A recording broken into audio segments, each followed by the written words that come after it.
सर्वप्रथम सर्वांना जय शिवराय.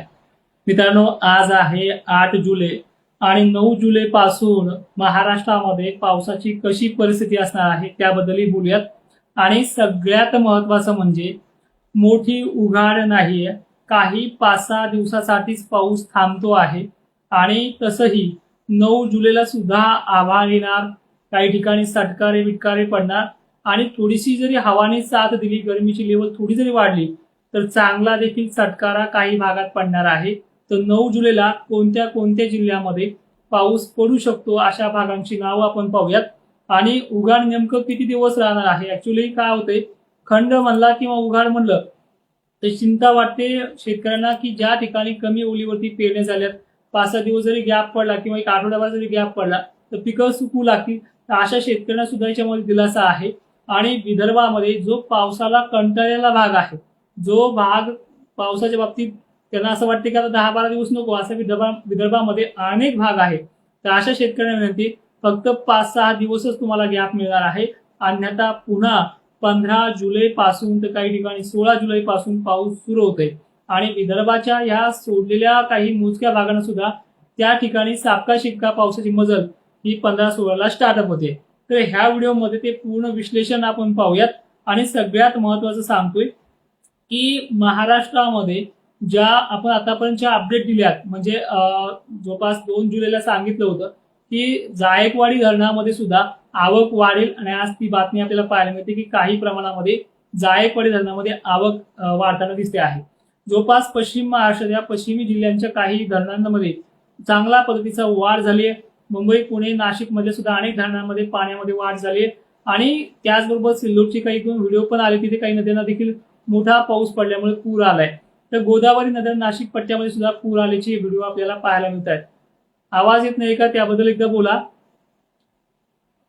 तर लक्षात घ्या, उद्या जळगाव जिल्ह्यामध्ये, बुलढाण्यामध्ये, तसेच जालन्यामध्ये, त्याच प्रमाणामध्ये काही ठिकाणी सकाळच्या वेळेला सुद्धा पुणे परिसरामध्ये, खानदेशमध्ये काही ठिकाणी, जळगावला काही ठिकाणी हलका ते मध्यम पावसाचा जो काही जोर आहे तो परत कायम असणार आहे. अर्ध्या तासासाठी किंवा 1 घंट्यासाठी होईना. वातावरण उद्या पण खराब आहे. तसंही वातावरण उद्या जोर ओसरणार आहे, म्हणजे पूर्णपणे जोर ओसरत नाही. सुरुवात पहिला दिवस आहे 9 जुलै. या दिवसापासून वातावरण हे लातूर, नांदेड, बीड जिल्ह्यामध्ये, सोलापूरला देखील कमी होताना पाहायला मिळते. पण एक महत्वाचं असं आहे की उन्हाचा चटका 15 मिनिटांसाठी, 20 मिनिटांसाठी, काही ठिकाणी 1 तासासाठी पडणार आहे. त्यामधून काही असं आभाळाच्या फळ्या निघतील, सर्वदूर नाहीये, पण काही भाग असे आहे की त्यामध्ये थोडा मोठ्या थेंबाचा सटकारा मात्र या बीड, लातूर, नांदेड पट्ट्यामध्ये, जालन्यामध्ये, त्याचबरोबर बुलढाण्यामध्ये, छत्रपती संभाजीनगरमध्ये, अहिल्यानगरमध्ये, तर अकोला, अमरावतीमध्ये सुद्धा काही मोजक्या गावखेड्यांना हा पडण्याची शक्यता आहे. सगळ्यांना पडेल असं काही नाहीये, पण पडणार आहे. त्याचबरोबर खानदेश, नाशिकमध्ये दमदार किंवा हलक्या पावसाला उद्या देखील सुरुवात होऊ शकते. पाऊस हा उद्या या भागात जे आज काल झाले त्याच्यामधनं थोडी विश्रांती घेतोय, पण उद्याच्या दिवस का होईना खानदेश आणि नाशिक क्षेत्राला हलक्या सरी पाऊस आहे काही तासासाठी सुद्धा.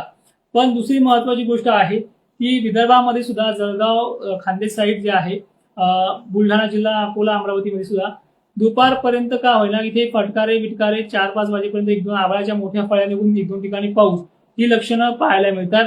आणि दिवस मावळता दक्षिण महाराष्ट्राकडनं वातावरण हे गुरुवारी म्हणजे उद्यापासून कमी व्हायला सुरुवात होते. पण वातावरण हे शुक्रवारी सुद्धा ढगाळलेलं पाहायला मिळते. उन्हाचा चटका आणि त्याच्यातून स्थानिक लेवलला ढग निघणं हे लातूर, बीड, सोलापूर, नांदेड, छत्रपती संभाजीनगर, विदर्भात काही मोजक्या ठिकाणी हे सत्र 2 दिवस उद्या 10 तारखेपर्यंत पाहायला मिळते. हे स्थानिक लेवलचं वातावरण, जसं आपण म्हणतो ना वळेवाचा पाऊस पडला, एक्झॅक्टली ती कंडिशन आहे. यामध्ये ज्या ठिकाणी वारे जास्त असतील त्या ठिकाणी ते ढग खाली जातील, पण काही ठिकाणी गरमीच्या लेवलमुळे आणि स्थानिक वातावरणामुळे असे फटकारे पडण्याचे चान्सेस आहेत. अजून 2 दिवस पावसाचा जोर उद्यापासून ओसरतोय, पण स्थानिक वातावरणाचा पडू शकतो. ठीक आहे, मग 10 तारखेपर्यंत खराब किंवा थोडंफार का होणे वातावरण आहे. उद्यापासून जोर हा या पश्चिम महाराष्ट्रातला, खानदेशातला 10 तारखेपासून ओसरतोय. पण पुढे आपल्याला शुक्रवार नंतर शनिवारी, रविवारी, सोमवारी आणि मंगळवारी जवळपास 4 दिवस का होईना वातावरण हे गॅप देणार आहे. ढग वगैरे चालूच राहतील. ठीक आहे, त्याच्यामध्ये उन्हाचा चटका आणि ढग, त्याच्यातून ज्या ज्या ठिकाणी पाणी पडेल ना त्या भागाचं कल्याणच होऊन जाईल. अशा पद्धतीचं वातावरण या भागांमध्ये आहे. जे 14 तारखेपर्यंत राहील. त्यानंतर पुन्हा बंगालच्या उपसागरामधलं जे काही लो प्रेशर आहे, कमी दाब आहे, तो परत पूर्वेकडील जिल्ह्याकडनं नागपूर असेल, चंद्रपूर असेल, गोंदिया 15 जुलैला परत महाराष्ट्रामध्ये पाऊस होतोय. 15 जुलैचा पाऊस छत्रपती संभाजीनगरला आहे, बुलढाण्याला आहे, वाशिमसह नांदेड पट्ट्याला सुद्धा आहे, इकडे नाशिक पर्यंत आणि खांदे जळगाव पर्यंत मजल मारतो आहे 15 जुलैचा पाऊस रात्रीपर्यंत. 16 जुलैपर्यंत नांदेड, लातूर भाग, बीड भाग या भागापर्यंत मजल मारतोय. म्हणजे राज्यामध्ये चांगली मोठी 8, 10, 20 दिवसाची उघाड नाहीये, पण हा 5-6 दिवसाची उघाड किंवा त्यामध्ये सुद्धा स्थानिक लेवलचा पाऊस कुठे कुठे पडू शकतो, अशा प्रकारची कंडिशन आहे. म्हणजे असं तप्त ऊन आणि पिकं सुकतील अशी परिस्थिती सध्या तरी पाहायला मिळत नाहीये. बरं ठीक आहे, मग 15-16 आलेला पाऊस हा सुरुवात करेल, एक दिवस पुन्हा गॅप घेईल 17ला, आणि त्यानंतर तो पाऊस 18-19ला जोर धरेल, तो 22-23 तारखेपर्यंतही राहू शकतो, अशी परिस्थिती मॉडेलनुसार स्पष्ट दिसते. आणि राज्यामध्ये जे काही अनेक भागामध्ये आपण पाहिलं विदर्भामध्ये की काही ठिकाणी विहिरीला पाणी आलंय, काही ठिकाणी अपेक्षाही कमी पाणी आहे. मराठवाड्यातली परिस्थिती 1-2 ठिकाणी आंबट पट्टा काही भाग वगळला, जसं की रोहिलागड वगैरे पट्टा, त्या भागातच विहिरीला पाणी आलेलं आहे. पण अनेक भाग असा आहे घनसांगी वगैरे भागामध्ये की त्यांना विहिरीला पाणी नाही. याच महिन्याच्या शेवटच्या आठवड्यामध्ये ती सुद्धा परिस्थिती सुधारणार आहे. त्यामुळे याच अजून 2 आठवडे राहिले, त्या 2 आठवड्यात 2 टप्पे बाकी आहेत.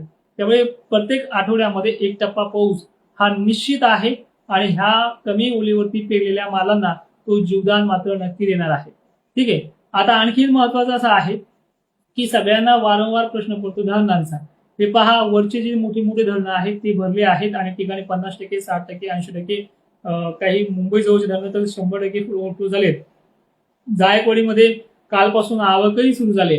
पण जायकवाडीचा धरणाचा 100% प्रश्न जो आहे, आता पुढील काळामध्ये जुलैच्या शेवटच्या आठवड्यात जो पाऊस येणार आहे त्याच्यामध्ये तो बरंच भरणार आहे आणि ऑगस्ट सप्टेंबरच्या मोठ्या थेंबाच्या पाण्यामध्ये ते जवळपास चांगल्या पद्धतीने भरेल. आणि 1972चा दुष्काळ असा होता का, मी तुम्हाला ऑगस्ट महिन्याच्या शेवटी विचारेल. ठीक आहे. गारोळे सर, तुमच्या भागातून मी आलोय, माहिती आहे मला तुमचं गाव कोणतंही काय आहे. तुमच्या भागामध्ये दिलेलं पाणी आहे, तारीख पे तारीख जाहीर नाहीये आणि सोडून द्या तो विषय. शासकीय हवामान अंदाज पाहत चला, टेन्शन घेऊ नका. मी एवढंच सांगेल की मी आता आधार देण्याचं काम करतोय. बरेच शेतकऱ्यांनी कमी पावसावरती पिकं घेतली, ती वाया जाणार नाही ही मात्र चांगल्या पद्धतीने आपण सांगत आलेलो आहे. आणि ठीक आहे ना, सुपर अल्निनो, भारतामध्ये पाऊसच पडणार नाही, महाराष्ट्रात पाऊस पडणार नाही, मग धरणं डोंबलेने भरलेत का? तिकडे चष्मा लावून पाहणार. काही ठिकाणी पेरण्या कमी पावसावरती झाल्यात, पण सापका शिपका हा पाऊस चालू राहणार आहे, तेच सांगण्याचा प्रयत्न करतोय.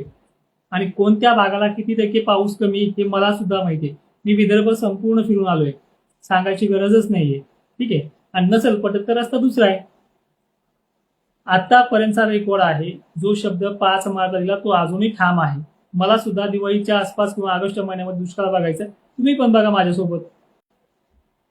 चला पुढचा विषय. 2 दिवस तर ढगाळ वातावरण आहे, स्थानिक वातावरणाचा पाणी आहे. तर पुढे 15-16ला येणारा मान्सून सुद्धा मराठवाडा विदर्भामध्ये दस्तक देतोय आणि तिथून सुद्धा पाणी सक्रिय पावसामुळे अनेक पिकांना किती जीवदान मिळेल. शेवटच्या आठवड्यात सुद्धा 22-23ला सुद्धा पाऊस पुन्हा आगमन करणार आहे. म्हणजे अशा प्रकारे 5-5, 6-6 दिवसाची टप्पे आहेत. पण कदाचित बंगालच्या उपसागराबरोबर अरबी समुद्राने जर साथ दिली तर 15-16चा आलेला पाऊस हा जवळपास 22 ते 23 तारखेपर्यंतही उघडणार नाही, अशी पद्धतीचं वातावरण पुढचं देखील बनतंय आणि काळजी करण्यासारखी पद्धत महाराष्ट्रात दिसत नाहीये. त्याचबरोबर महत्वाचं म्हणजे जी प्रणाली आहे वातावरणाची, जी साथ देते, बंगालचा उपसागर असेल, अरबी समुद्र असेल, भारताला पूर्ण तिन्ही समुद्राचा वेढा मिळालेला आहे. त्यामुळे अशा प्रकारचे पाऊस हे होत राहतात.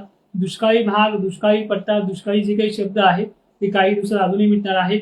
ज्या गावखेड्यांना पाऊस झाला नाहीये त्यांनी सुद्धा निश्चिंत राहा. ज्या पावसावरती तुम्ही पेरण्या केल्यात, जी माल तुमचा उगून आलाय, त्याला पाऊस साथ देणारी कंडिशन अजूनही कायम आहे आणि येणाऱ्या काळात ती तुम्हाला दिसतही राहील. आणि दुसरी महत्वाची गोष्ट, नांदूर घाट परिसरात पाऊस नाही मित्रा. गोविंद मुळे सर, मी तुमच्या भागामध्ये बऱ्याच ठिकाणी बघितले, माल उगून वर आलेत आणि तुमच्या भागामध्ये सुद्धा पुन्हा सटकारी बिटकारी व्हायला उद्या सुद्धा ऍक्टिव्ह असणार आहे. ह्या 2 दिवसात सुद्धा स्थानिक वातावरणाचं पाणी पडणार आहे. निव्वळ निक्क आभाळच दिसणार नाही अशी 9 जुलैची कंडिशन नाही, ते वारंवार सांगतोय.